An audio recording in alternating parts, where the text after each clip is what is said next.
After hours of hostilities between Iran and Israel, the fragile truce in West Asia is back in place. Both Israel and Iran have called a halt to the exchange of fire shortly after US President Donald Trump urged them to stop shooting. Since then, Trump has reiterated his push for peace talks, saying negotiations to end the war are in their final stages.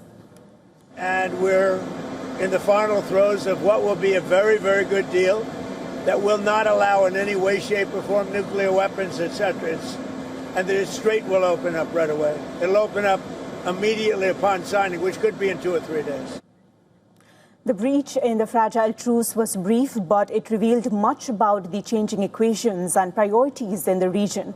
US President Trump was vocal in urging Israeli Prime Minister Benjamin Netanyahu to refrain from actions that could scuttle the talks. Israel, on the other hand, came close to defying Trump by conducting strikes inside Iran.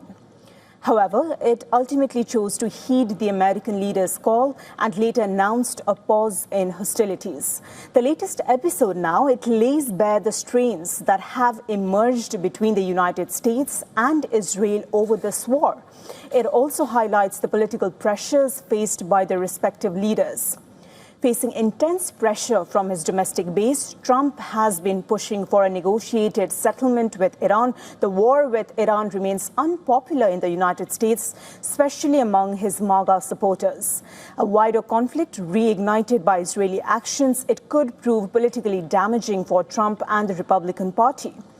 Now, securing a deal, it still remains a key priority for the U.S. President. Vice President J.D. Vance's latest comments underscore that position. Vance said the emerging peace agreement between Washington and Tehran would be a major victory for the American people, whether or not Israel approved of it. In an interview with Fox News, Vance acknowledged that while the United States and Israel share many common interests, there are also areas where their priorities diverge.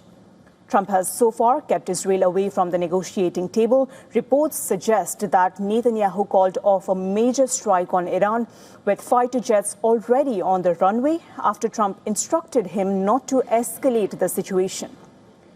Well, in a brief address to the nation, Netanyahu said he would halt attacks on Iran for now. However, Israel continued strikes in Lebanon, claiming they targeted Hezbollah positions. Now, Tehran has repeatedly stated that any comprehensive deal should also address the situation in Lebanon.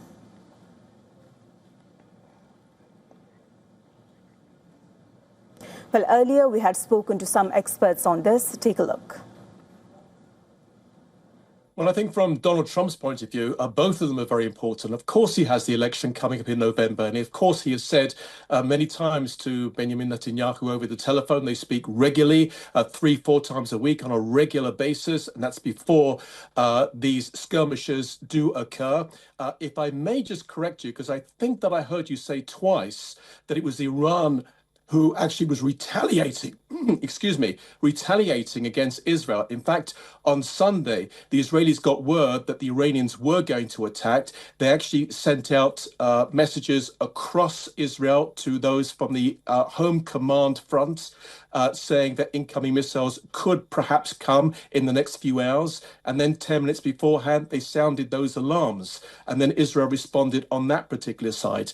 But nevertheless, I think the starting point really has to be that Iran is a regime that has called for the destruction of Israel hundreds and hundreds and hundreds of times over the last 20 years.